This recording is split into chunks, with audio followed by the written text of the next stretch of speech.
When a cold front crossed western New South Wales a couple of weeks ago, it dumped some welcome rain over a wide area, but it brought transport to a standstill. After heavy rain, the roads out there become impassable mud heaps. Tonight, the story of two such roads. The locals have dubbed the Cobb Highway between Hay and Ivanhoe the worst road in the country. Further north, the track between Burke and Wenaring isn't much better, as Ross Bill reports. It's not unusual to fly in food to the victims of starvation in the third world. But this is Australia, and these are the victims. Normal vehicles won't get through. We've had people, young couple here, been trapped here all week. You can't really do anything unless you've got a helicopter or a plane. You can't move. Incredibly, the people here have to rely on a Chinook helicopter to bring their supplies in. Such is the state of the roads in west of New South Wales. They live on the second worst road in the state of New South Wales.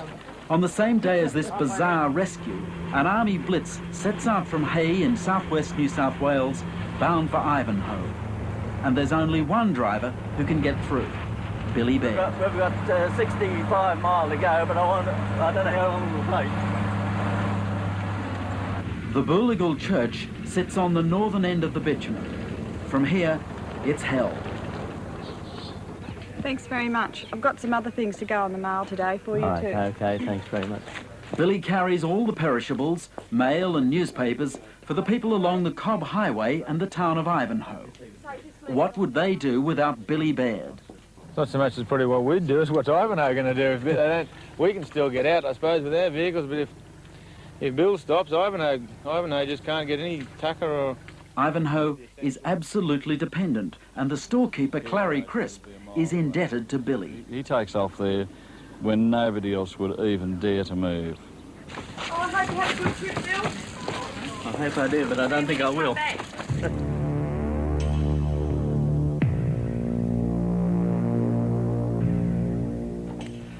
When you see the other people have to get on out there, it's shocking. Billy doesn't overstate, he knows tough times. That's all right. He was captured in Singapore, worked on the Burma Railway, and then was a POW in Japan when the atomic bomb was dropped. Oh,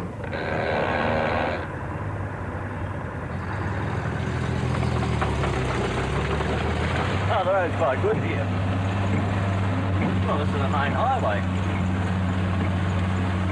And what speed do you make? There.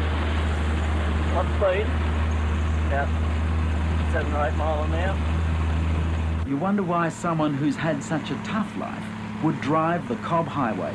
Why do I do it? Well, you've got to do something. The other thing that worries me with old age is that I'll be useless. Billy Baird has never failed to get through, and the locals generally sit behind, take a walk, and stare in admiration as the old ex-POW ploughs ahead at all of 10 kilometres an hour. He shows the young ones how, and they follow on behind.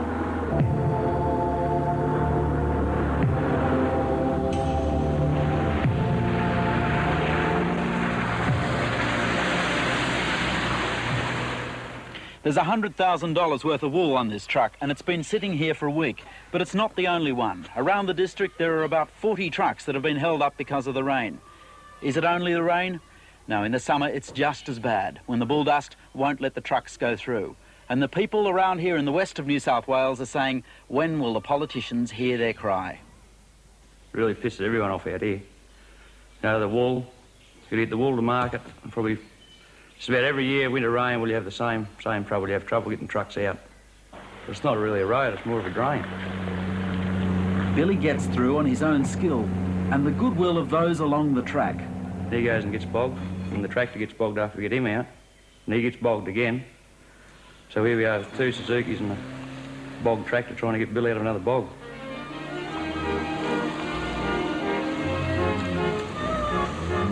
The government, however, has an easy way out of its responsibilities. The Department of Main Roads has recommended that the Cobb Highway be reclassified as a regional arterial. That means no main roads funding, the Shire would have to pay, and it doesn't have the money.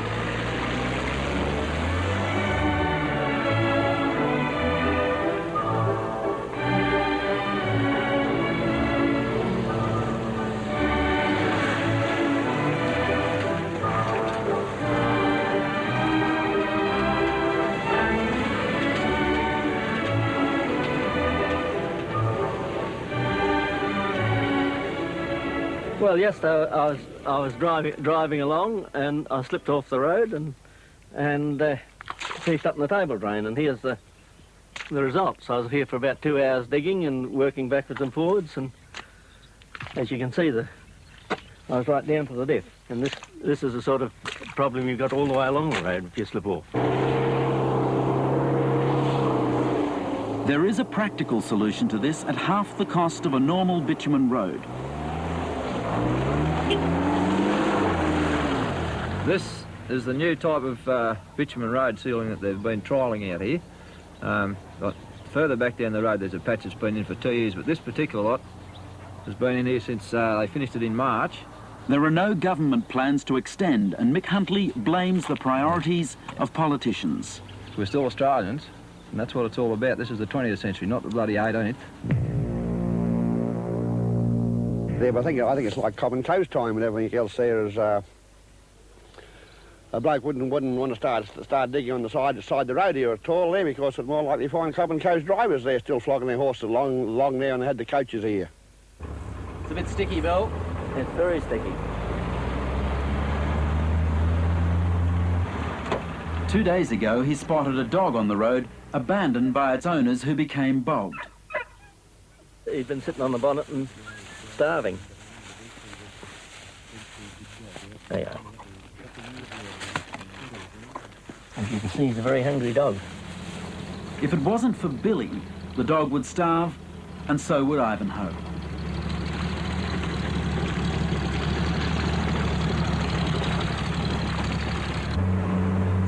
Everyone knows when he's on the road. They have confidence, yet they worry. We ring down along the line to find out if you sighted Bill Baird yet, and the answer usually comes back, well, he's bogged so many miles down the road, or he's just passed here crawling along. He'll be in there sometime tonight, you know him. Station people pack sandwiches and wait half a day at the front gate, never quite knowing when he'll arrive. I'll get some bread if I can. Get what you want. Am I allowed as much as I want, Bill? Or As much what? as you want. I can get 10 loaves off you? You can get 10, you can get as much as you want. Well, look, How are the brakes? we have no brakes. Although that won't come over well if No brakes whatsoever. no brakes whatsoever. But what happens if we run into the cop car up here and we say we've got no brakes? Hope you get through all right. Have a good trip. Billy Baird is still only halfway along the 90-kilometre road after 6 hours driving. And yet, there's another disaster road not far away. Circuit area, Burke, Dorian Runway 23, Capital Salwich. Same day, same time, a Chinook helicopter lands in Burke for an emergency airlift to a community that has no Billy Baird with a blitz to bring the food in.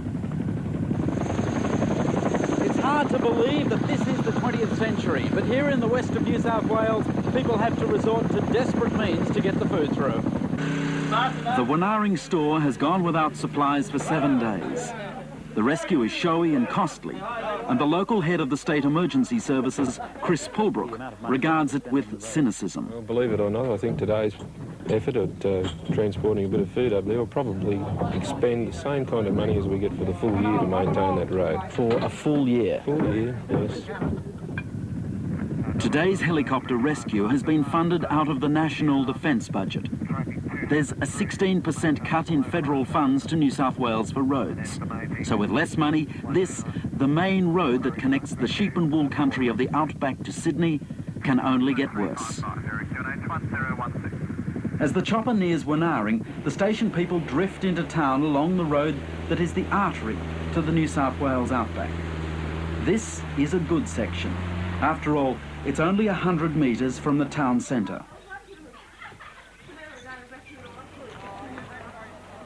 There was a holiday atmosphere when the Chinook arrived, partly because it was time to celebrate, and also because, over the last week, everything had ground to a halt. We're stranded at the moment. We've got 100 bales of wool in at Wanaring here, which we haven't been able to get in to town. And there's about, they've been there for about 10 days, and it looks like it'll be at least that before we can get them down to market. And what about the shearers themselves? Well, they're still eating.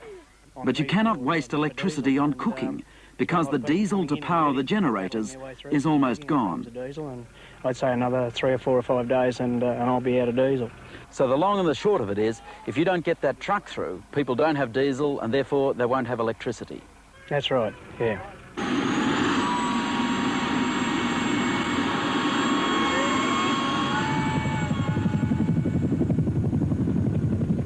Where you go? Righto. Give it all. You get the photo of that man.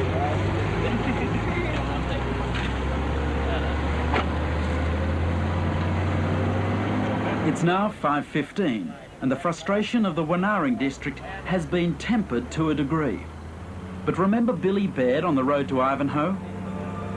He's been driving all day, and if he doesn't get bogged, there's another 5 or 6 hours to run. When Billy turns 80 in a few years, he'll give it away. And then what happens to the people along the Cobb Highway? And how are they treating you? Lovely day. Beautiful day. Worse than yesterday. How's things going? Worse than yesterday. No, it's not worse. No, it's bad, but not worse. By late afternoon, Billy neared the famous Willandra station, famous for the toughness of the bullickies who dragged out the wool. It's now 8 o'clock. Billy's contemporaries will tell you that 80 years ago, the bullickies had it easy in the Premier State. After such a story, it would be good to be able to report that help was on the way. If anything, the situation will probably get worse. This year, there's been a 16% cut in federal funds to the states for roadworks. The man who has to answer criticism of the roads in New South Wales is National Party Minister Matt Singleton. He's been touring outback roads this week to see the problems firsthand. On the agenda was a visit to the Hay-Ivanhoe road we've just seen. Before he left, he talked with Ross Bill, who asked the obvious pressing question, would the minister spend the $4.5 million needed to fix the Hay-Ivanhoe road? We don't have the $4.5 million to do that road in 1 year. But we will have the money over a period of time to spend that sort of money on that sort of productive road. Let's take a look at the case of Wanaring. Last week, in those people's eyes, it was the act of ultimate cynicism, where a Chinook helicopter was put on to fly in food. The cost must be astronomical. It was not borne by the state government. It came out of the defence budget. Wouldn't it be just much more sensible to do up that road from Burke to Wanaring? We'd love to do that up, but we've just copped a cut of 15.9% in some of our road funding from the Commonwealth. Does that make sense? Are you saying that you will not be doing the roads up? I'm not saying that. To the contrary, I'm saying that the government has a very high priority in relation to roads. But we have received from the former government a road system in this state that is at the absolute minimum. Now, we have a statewide system of roads where the maintenance level is well below the minimum standard required to maintain those roads. Now, it's quite obvious that we can't do them all up in the 1 year. We've got a commitment to doing them. I'll be looking at those roads tomorrow, Thursday and Friday of this week. But Mr. Singleton, you're going to see those roads 10 days after the last heavy rain. You will have no idea about what those people go through. I live on a country road. It is sealed to your front gate, is it not? It's sealed to my front gate, but I can tell you that to get to that front gate, when I was a young fellow, we had a corduroy that road, and you wouldn't know what corduroy is. But the point is these people cannot move past their front gates. They can get to the front gate. You're lucky your road is sealed. Their road is not sealed. Their road is not sealed. And I feel for them about that. I would like to see every road in the state sealed. But given that there's a 16% cut in federal funding to the states for roads, can you say to those people that you will spend money on their roads? I can say to them, I will be able to say to them, that they are going to have a far better deal and a much better priority from our government than ever they had from the Labor regime. Does that because they mean had their no roads? priority. Does that mean their roads will be sealed? Ultimately, that road will be sealed. What does ultimately mean? Well, probably by the end of maybe the next term. So you're saying in 8 years' time those roads may be sealed? Yes. 8 years seems an awfully long time to have to wait. 2 postscripts to the story. As we reported, Mr Singleton planned to attend a meeting of people who live along the Hay-Ivanhoe Road to hear their complaints. The meeting was at Mosqueal, that's about halfway along the road. Matt Singleton had a hard time getting there, apparently. Ross, what was the story about that? And the minister had the easy part of it, Mike. He came from Ivanhoe in the north, heading south along, naturally, the freshly graded road in a four-wheel drive. He made it to Mosqueal, however, a big disappointment. The large contingent that had planned to travel there from Hay couldn't get through because yesterday on Friday the clouds moved over, down came the rain, and the road was impassable. So, no meeting? Oh yes, the meeting went ahead. The trouble then was for Matt Singleton to go south, because with so many people trying to get out along that road, they chopped it up pretty badly. And we believe they had a few problems on the road. Now, the minister said that he was going to have the road what's called corduroyed. What sort of reaction is he likely to get to that? Well, it goes back to his youth, when in his country around Coffs Harbour they used to put sticks and branches along the road so he could get through in the mud. However, he's going to have some problems about there, because you may know the song Old Tom Patterson's One Tree Plain. That is the One Tree Plain. There's no sticks and branches. Thanks, Ross.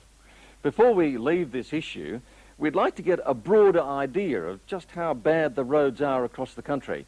If you've some photos of bad bog holes, landslips, or maybe even road bridges that look like this, send them to me at Countrywide, Box 9994, GPO Sydney, 2001. And we'll show the best, well, should I say, the worst of them.